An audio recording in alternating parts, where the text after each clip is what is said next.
Hello and welcome to another episode of Credentialed alongside Justine Fernandez. I'm Jillian Mealy, and today we are going into the vault to share some secrets. I love that. They're secrets though that I think everybody can take something from and utilize, no matter if you're a business professional, if you're an entrepreneur.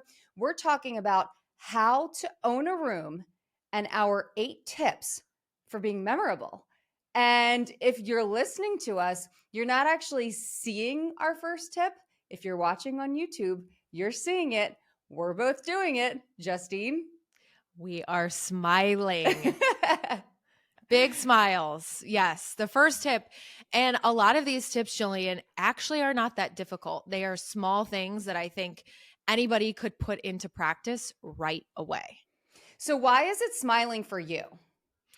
So, smiling for me is that not only does it help you come off as warm, friendly, approachable, but when I tend to get nervous, less of my personality shows and I tend to become more serious. So, I remind myself to smile, to be energetic, just because if it's something I'm nervous about or concerned about, I tend to get very serious just because that's, I guess, how I react to something I'm nervous about. So, like my old producer that I worked with for a long time on the last show I did before I left television for NBA, we had a lot of breaking news that year for some reason. There are a lot of firings in the New York sports world. And he had gotten to know me and he would get in my earpiece when I would be talking. And he could tell when my energy would dip and he would remind me. He would say, "Hey, energy, energy." And it really isn't because I wasn't energetic. It's because I was focusing on the topic when there happened to be some breaking news. You and I are very similar. So, and that's why we're such good friends, is because, like you, when I'm talking about breaking news, or even if I'm nervous or I'm just unsure, or, pick your poison, it can be any scenario. I do get really serious when I'm in those situations where I'm uncomfortable. And we haven't been uncomfortable on the podcast at all, but you and I have said multiple times, hey, we need to smile more. Hey, let's remember to get up our energy. Hey, because you have to constantly remind yourself of those things. And the thing for me about smiling, as I'm going to remind myself to smile, is that when you're nervous, and I don't know if you've ever experienced this, your face muscles kind of get in that like frozen serious mode. Mm-hmm, And the mm-hmm. smile for me breaks that. It breaks, that frozen face. It loosens your facial muscles, which allows you to sort of take that deep breath, relax your face, and break yourself of the nerves that are creating that, oh my gosh, I look so serious right now. Like I look nervous. Mm-hmm, So mm-hmm. that's what I tell people all the time is, even if you're talking about something serious and you can do it behind closed doors, just remember to smile, remember to breathe. You can do this before a presentation. You can do this before even a holiday party or a cocktail party or a wedding Right. reception that you're going to go to, where oftentimes people will be like, well, what do I do? I'm uncomfortable because it's small talk.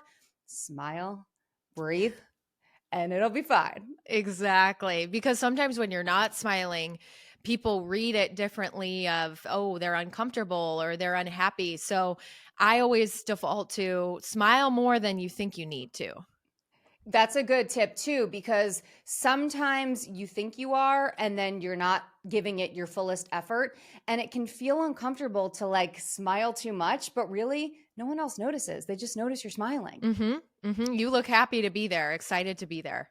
Oh, I thought you were talking about me. I'm like, yes, I am happy to be Yes. here. I mean, we were. Lots of smiles for those who are seeing us on video. Yes, We have exactly. to practice what we preach. So, Well, we do. I know. And it's a constant reminder like, hey, don't forget your energy. Don't forget to smile. yes. Don't forget to breathe. And I think that those are some of those tricks, some of those big things that when you're nervous, you just forget to do because they're so simple. Totally. And for us, which like I think a lot of people don't realize, when you're in a TV studio, sometimes you're creating the energy. When you're reporting, or Yes. you're especially in sports, oh, is it easy to pick up on like really exciting play because you feel it in the stadium, or if you're on scene, there's a lot of natural energy that comes with that. And in studio, Jillian, as you know, you worked in morning news. It was your job to help wake people up in the morning. You got to bring the energy, which a lot of times is funneled through a lot of smiling. Absolutely. And if you're in a situation where you're a businessman or woman and you give presentations or even virtual meetings, as you very well know, Justine, that smile can go a long way. So, smiling is our first tip. The second tip is one of mine. So, some of our tips, by the way, we briefly discussed. Some of them overlap, some of them don't. And there's one that doesn't overlap. That's our third tip. Justine, it's yours. I don't even understand it. I can't wait for that. That's a tease. But Okay. to my second one here, be descriptive. And when I say be descriptive, there's a difference between being descriptive and concise and Mm. being descriptive and being very long winded. There's a huge difference in that. Am I right or am I right? 100% right. And I was waiting to see where you went with that with the be descriptive, because I feel like you lose a room so fast when you go on and on and on, or you dive too deep into details that your audience isn't really interested in.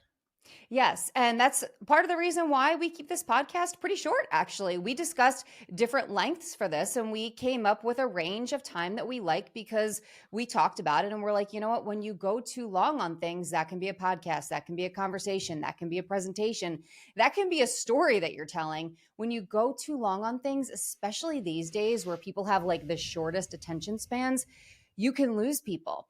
And the other thing is, when I say be descriptive, I also mean make sure there's no room for misinterpretation. And by that, I mean, you can say the simplest statement to someone and people can interpret things or hear things differently. So be accurate and concise in your descriptions, is what I would Mhm. say.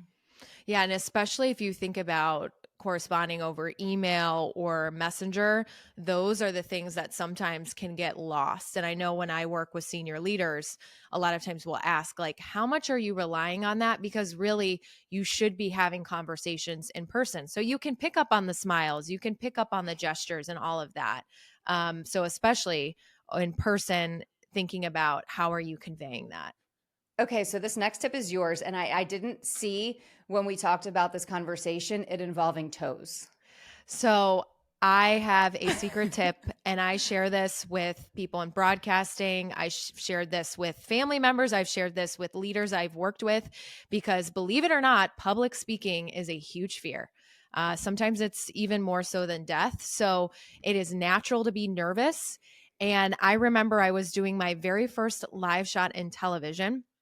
And a veteran news anchor told me, hey, when you do this live shot, squeeze your toes in your shoes.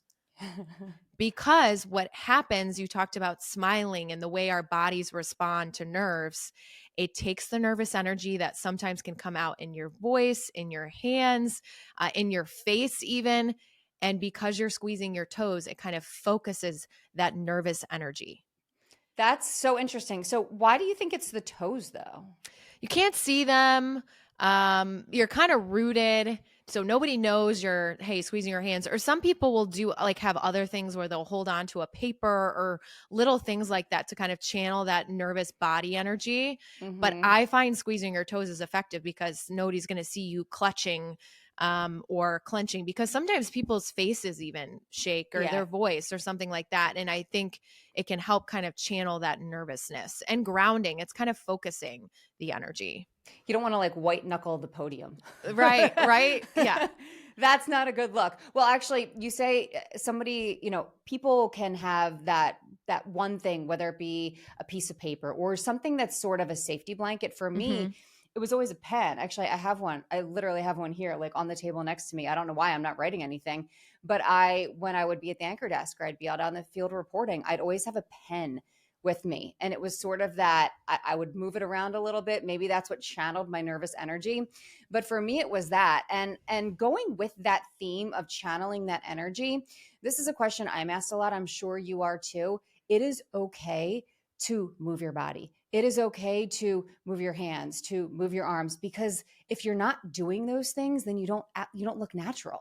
No, because you do that in normal day to day Hmm. interactions, and they actually can enhance what you're talking about. Like when you include a gesture of something that corresponds, like it adds to the story.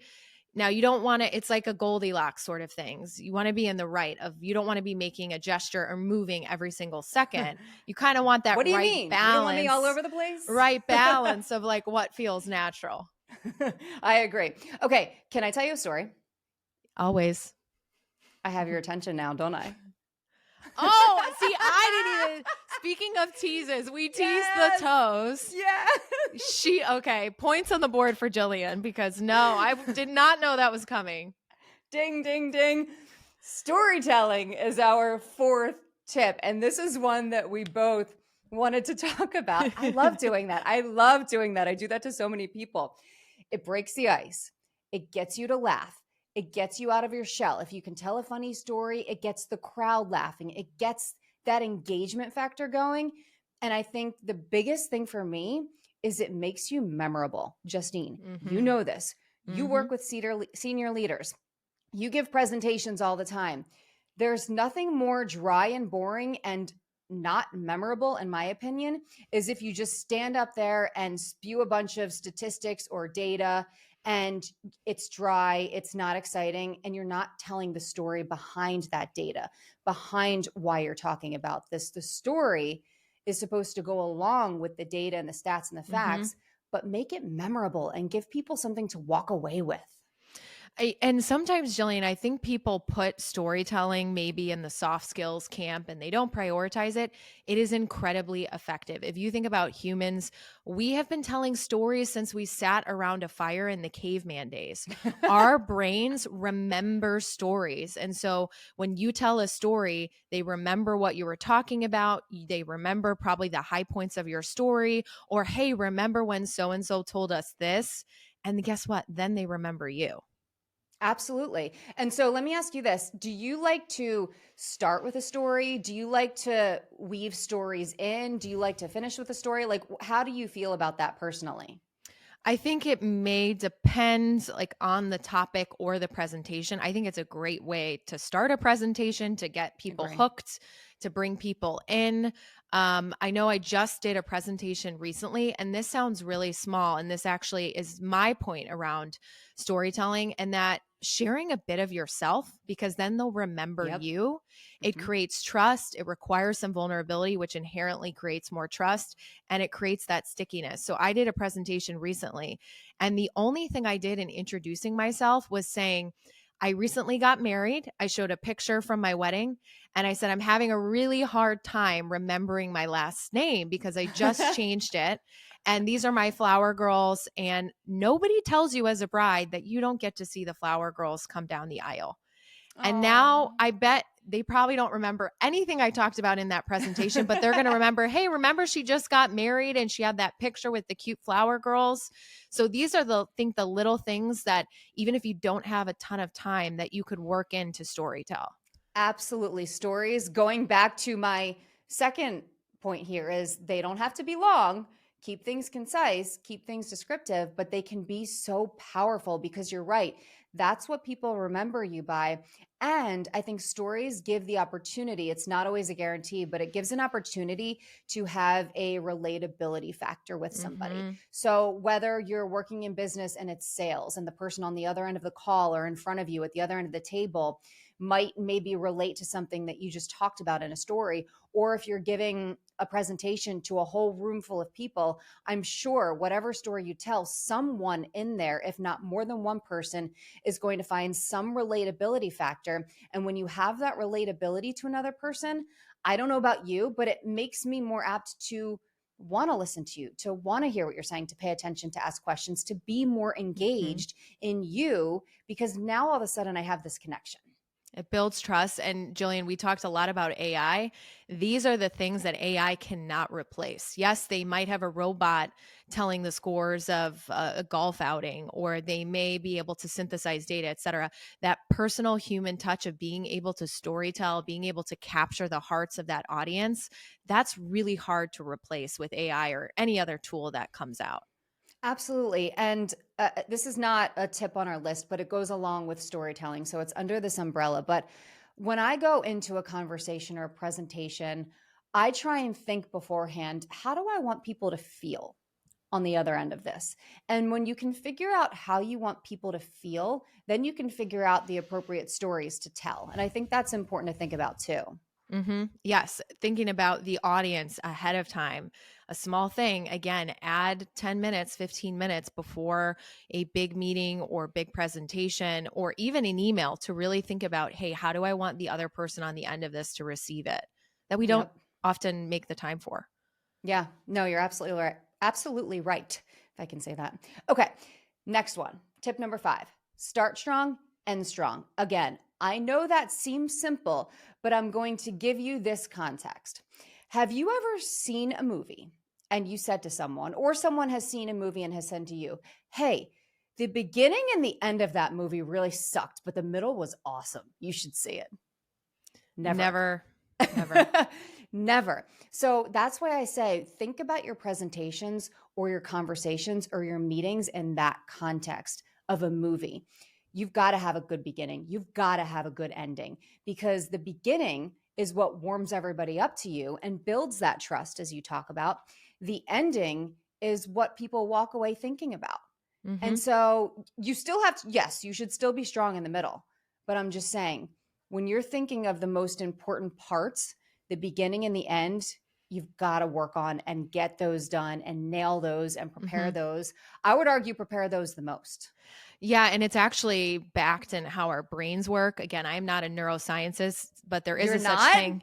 There is a, not yet. There is a such thing as the primacy and recency bias or fallacy. I forget the word for it, and that people remember the first thing you did and the last thing you did. So it's not only great to have for a presentation, but you're kind of working off science that tells us, hey, our brains like to do this. Mm-hmm. And I mentioned being prepared by working on, your beginning and your end, but you talk about another tip where preparedness really is key. Yeah. So the next tip is, again, we talked about preparing for the audience and knowing how you want them to feel. If you come in understanding who you're talking to, whether it's a LinkedIn search or something, anything you can find with a couple things, either the person you're talking to or the topics that might come up, preparing for those ahead of time, it's an easy way to interject yourself into a conversation. Here's a really easy one. I travel a lot for work. If the sports team in that city is playing the night before, I live in Chicago, so I can't say Chicago Bulls, but let's say I'm in Atlanta. If the Atlanta Hawks are playing the night before, and I think that Atlanta Hawks fans are going to be in the business audience I'm working with, it behooves me to say, hey, let me check and see how the Atlanta Hawks did last night. Very easy entry gateway in to start that conversation, and then proceed to talk about what you need to talk about or are interested in talking about. Absolutely. And I would be shocked to tell you how many times I've had conversations with people where clearly they know nothing about me, didn't Google me, didn't, no. I don't mean just like me, but I mean in preparation Nope. for like a meeting, 100%. and I'm like, did you think to like prepare about this? Because what I think is best is if you're going to go into a meeting with someone or go into a presentation with somebody and or speaking to a crowd, to be able to know who you're speaking to. I get it. If it's a crowd, you can't search everyone, Mhm. but to know who you're speaking to be able to say, hey, you know what? I know that you golf. Like I like to golf too. It gives you something, it gives you that icebreaker. You're prepared, you know what you're talking about, and you can expect a little bit then on the back end of if you know who you're talking to, you could try and figure out maybe some of the questions they might ask you and be prepared in the sense of how you Mhm. answer things then. Yes, totally. And one thing I actually talk about a lot when I'm working on executive presence and communications is that some people do not realize whether they're an internal or external processor. So, an Hmm. internal processor needs to think, needs to like consolidate their thoughts internally. So, this is all going on inside. They may need to step away. An external processor is somebody who talks out loud, talks to get through things. So, there are pros and cons to each. But what I sometimes see is that internal processors have a hard time speaking up in meetings, have a Hmm. hard time making their voice known. So, those folks in particular, if you think you are one of those people who has to go away, has to like think on something rather than shouting it out in a meeting, You need more time ahead of time to prepare so that you've done that processing, and then you're not drowned out by the external processors like myself, who in the meeting is talking to get to a resolution. Yeah, no, that's actually, I haven't really thought of it in those terms because we talk about it in those terms in the form of relationships in our lives, right? Like how you respond to things and how you react to things. But it absolutely has that business sense to it. And yeah, that's actually a very good point I didn't really think about is knowing how you process things, knowing how you're going to react to things and preparing for it in that Mm-hmm. sense. I Mm-hmm. like that. Yeah. Okay. Just a little thing. Tip number 7, remembering that you're not the only one who's nervous sometimes. And again, this is one of those things that seems so simple, but when you're up there giving a presentation, or you're about to give a presentation, or you're going into a cocktail party or a reception where maybe you don't know anybody and you feel uncomfortable, just remembering that you're not the only one who feels uncomfortable or nervous. People, it is so normal for everybody to feel uncomfortable, to feel nerves. People who give speeches all the time, still, I have conversations with them say, every now and then I just get nervous. Or if I haven't given a presentation in a while, I get those nervous jitters again. Like I just need help kind of loosening myself out of that, nervous phase. It's totally normal. And I think when you can frame it in your mind, like this is a normal part of the process that everybody faces, then I think it's a little bit easier to swallow. It is. And also, I try to remind myself that when you get nervous, you get adrenaline, and it actually helps you perform better. So Mhm. you actually do better than when you don't have it. So try to look at it as a positive. That's like a mindset shift. And it does. It gives you more energy. It helps you, I think, quickens your response time. So it's a positive. And I think the other thing I often see people get nervous about, especially in a business context, is I don't know what questions I'm going to be asked. And I want to say it's okay not to have the answer to everything. You Mhm. can't anticipate every single question or thought that may come up. And it's okay to say, I don't have that answer right now, but let me talk to so and so, or let me check this and get back to you. Yes, one of my favorite responses is I don't have that answer right now, but I want to give you a thoughtful response, so let me get back to you. I Ooh, I like that like that. because people appreciate the whole let me, I want to give you a thoughtful response, so let me get back to you on that. I Mm-hmm. appreciate that when I've heard things like that phrase in the past. So I think that's perfectly okay. And you're right, you're not going to know everything, but if you are prepared enough, you're going to know enough that I even tell people sometimes if you don't know the full answer, it's okay to say what you know and then say the rest I'm going to have to get back to you on. Because there's nothing worse than just trying to flub your way through an answer. You can Mm-hmm. usually tell when someone's doing that. Yes, for sure. Or you could say, here's my initial thought, but again, let me think on it further and get back to you. Or I think we here's, just, oh, go ahead. sorry. No, I was going to say, I think we just answered tip number 8, by the way, within that. There we go. We're any bonus tips, I guess now we're moving on to the bonus round of this podcast. Yeah. Do you have any more? I Because think those are good ones. I think squeezing the toes is a small but like little one you can try out. And it may not be right for everybody. Preparation is key, I think. And I think just trying, I think when you get to that next level is when you can be yourself doing this and you can let your personality, how you want to respond to things. And I think even somebody who's more introverted, you can be a great presenter. You can be a great storyteller too. Anybody can do this. Absolutely. Anybody can do it. It's just getting over the hump. And different things work for different people. So, this is what works for us. These are tried and true by the two of us. And we've been successful with them, but different things work for different people. So, it's really being able to try things, to be able to see what gets your comfort level in that right space. And I think that, I think you and I talked about this before where stress is sort of your body's way to prepare you for what's coming. I think that was something that you had talked about.